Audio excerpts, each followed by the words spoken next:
I suppose you have to come from a different mind space, because I was always in my environment used to being respected and not talked to like that.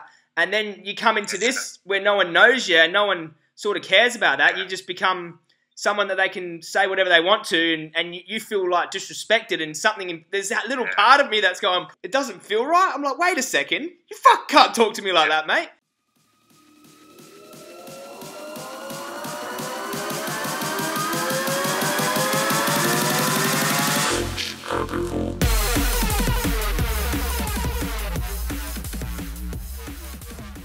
Let's just say you've spent this whole day going through slaughterhouse footage to edit into a video to wake people up, and then someone comes along and says something, you know, I can deal with it a lot, but every now and then it just gets to me. How do you deal with those situations? And that's understandable. I think meditation, I've kind of learned to see my thoughts and my feelings as an observer. So it's like I'm not overwhelmed by them. It's like you're looking at a storm through a window. You're aware of it, but you're not in that storm, being consumed by it. Have you ever had a go at meditation, Joey? Rarely, very rarely. Only a few times in my life, but never practiced it. I'd recommend an app to you called Headspace.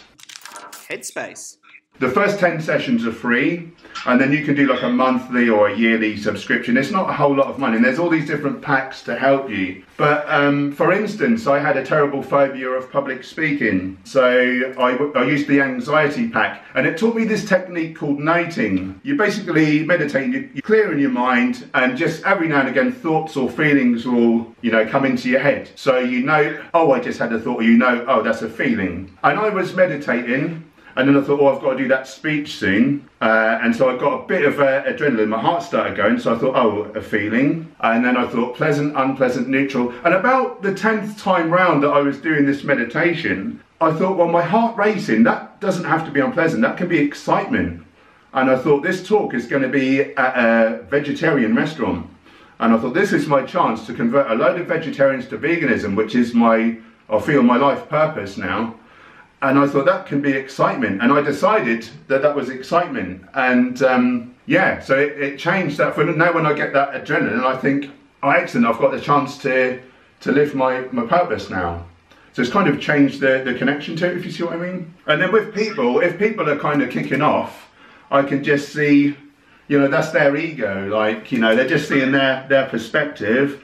And if they're being nasty, like, you know, the vegan thing, like we all grew up as omnivores, and we've been so lied to, and so our core belief is that we're good people, but if you and I are right, then they're not good people, and that's their core belief. So we're not just asking them to just see a simple point of view, we're asking them to change the way they feel about themselves, and so they're going to react. And just knowing that, it helps me take my ego out of it and just look at it as an observer looking at that storm rather than being in the storm. That's a good method there. I mean, I'm pretty good most of the time. But I guess every now and then it just gets me, and then you're going to react, and that's the whole point. We need to respond rather than a knee-jerk reaction. We need to sit with that, not get consumed by it, and the appropriate response. So, oh, I used to think that way, but what I found out was actually it's better for our health because, you know, cheese gives us heart disease or whatever it is. So, a response better than a reaction. Definitely. That's the phrase. That's what we're looking for. It's just, I suppose you have to come from a different mind space, because I was always in my environment used to being respected and not talked to like that. And then you come into this where no one knows you and no one sort of cares about that. You just become someone that they can say whatever they want to, and you feel like disrespected, and something, there's that little part of me that's going, it doesn't feel right. I'm like, wait a second, you can't talk to me like that, mate. But then I got to realise, wait a second. But with practice, it becomes easier, and I just now, especially if it happens to be in the street and someone's a bit rude, and I just think, you lucky bastard. Like a couple of years ago, you know, you'd be unconscious now, and I just laugh to myself. But there's another phrase which I love: forgiveness is the only revenge. Whether verbally I say to someone, I forgive you for that, or just in my head, I forgive him. And then, you know, before I'd get wrong with someone, I'd either smash them, or if I didn't have the chance to smash them, I'd go home. The next 6 months, I guarantee, every morning I wake up and I think, oh, that fucking idiot, I should have smashed him. And Just like the Buddhists say, it's like drinking poison and expecting your enemy to die. You know, it's only harming us. So forgiveness is the only revenge. We know we can handle ourselves. Yeah. And they didn't know, and bless their hearts, they got away with it that time, but karma will catch up with them. Yeah. You know? It's important to have a lot of courage doing what we're doing now, and it takes a lot more courage not to react like that. I just remembered, I wrote this down. I've got a quick story to tell you. I don't know if you might have seen the video or not. It's a while ago, but this just illustrates the thing perfectly, really. Basically, I turned around to see a homeless guy shouting at these two girls who were with us, pointing at him. He was being very aggressive, and I said, "Oh, what's going on? Like, you know, we're just trying to end suffering. What's happening?" And he was getting more and more angry. He was edging closer and closer. And I was saying to him, we're just trying to end suffering. And he went on this weird tangent, and he said, "Oh, did your mum and dad used to cuddle you? Did you used to get love?" And I was getting in the wrong mind frame, so I was shouting louder and louder, "We're trying to end suffering." He was shouting louder and louder, "Did you get love?" So normally I'd be talking with my hands. As he touched my lead hand, I'd either blast him away to create a safe reactionary gap, or I'd be knocking him out. And up until that point, for my whole life, that's how it would have ended. But something in my head told me, you've got a choice this time. And I was saying to him, we're trying to end suffering. He was telling me he was suffering. So I said, okay, well, I'll give you a cuddle. And he kind of stopped dead in his tracks. Instead of having my hands up to protect myself, I opened my arm. And we had this hug. And he just cried his eyes out. And he thanked me. And he just walked off. So it ended the situation. But instead of coming from fear, where I was protecting myself, instead of coming from a place of fear, I came from a place of love. Gemma said to me, that's probably the only time he's received unconditional love. You sacrificed yourself. And that's how we've got to get through to people, you know. They're not necessarily angry about what we're doing. You can't fight for peace is the phrase. We've got to give love, basically, and ignore our ego, try not to get angry. That is such a good, so you're sort of turning it back. Reacting with fear makes things worse. It doesn't make anything better, does it? I mean, because we've got that confidence, we can afford to do that, whereas maybe some people can't, because they, you know, I know I can take a punch or whatever. And so you and I, Joey, you know, we've got the tools to be able to do this, so I think that's our duty to do so. The responsibility is in our hands, isn't it? We can't leave it up to everyone else. All right, awesome techniques and methods here. That Joey needs to hear this, because you've been around a little bit longer than me, Paul, and I feel like I'm a little... Hey, come on, we were having a lovely conversation, Joey, and you have to go and be nasty to me. What's going on? But no, I do.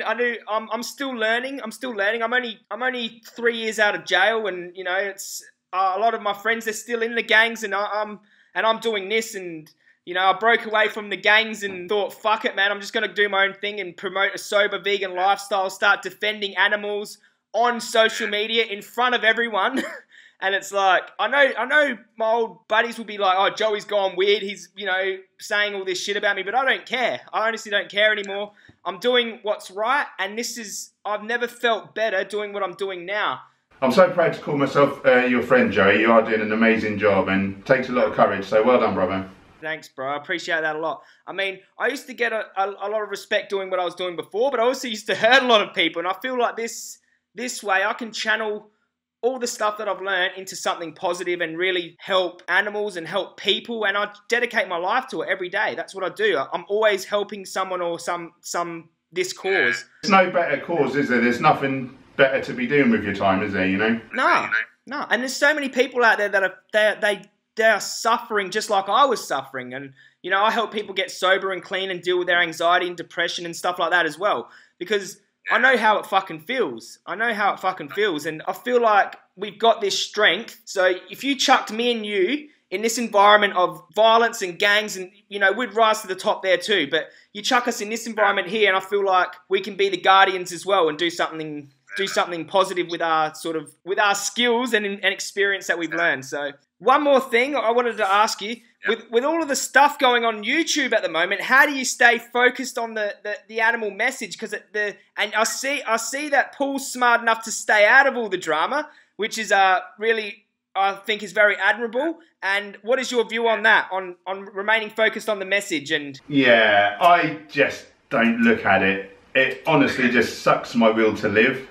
So I watch so few channels now. You know, you manifest into your world what you concentrate on, you know, what you think about the most. You know, that's like the law of attraction, isn't it? So you can get caught up in that, and then animals are dying. What the fuck is everyone doing, you know? There's no time for all this petty bullshit. I think a lot of people just do it maybe to grow their channels, because the masses, you know, that are not awakened, they like a bit of drama. Like, to them it's excitement, but you know, we've got a higher purpose, and to us it's like just the lowest, isn't it? Like, mindless. There's more important things. There's more important things to focus on, isn't it? Yeah. It's just mindlessness. It really is, you know. Definitely. Well, I have to say it's been excellent talking to you. You gave me some good perspective, Paul, and I really respect what you had to say, mate. And it's an honour to talk to you. You're a good man. I can't wait to meet you in real life. Yeah, likewise, brother. Fucking oath, man. It's been awesome. And we'll keep on this vegan journey together, man. It's admirable to see someone pull himself out of the storm and be such a peaceful, gentle, and, you know, courageous activist here on YouTube. And good work, man. Bless your heart. And likewise, brother, I look up to you so much. So all the amazing work you do, putting yourself in that furnace of, you know, people giving the aggression and stuff. It doesn't feel nice, but you're doing it anyway. So true altruism. My hat's off to you, brother. Cheers, bro. Been really good talking to you, man.